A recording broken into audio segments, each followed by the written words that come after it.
So, we made it pretty far. Yeah, I work by myself, and people always ask me, why do you have so many saws in your truck? That ain't going anywhere. So, yeah, as I was saying earlier, I wouldn't trade it for the world. Even this stuff's kind of fun.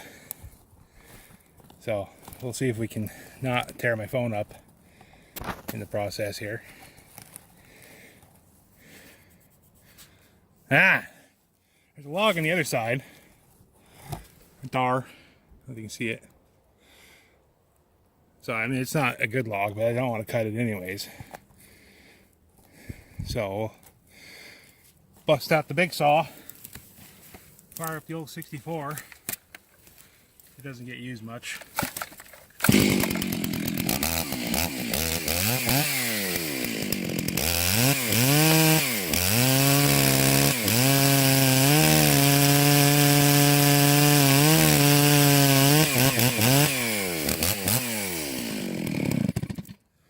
Yep, it runs still.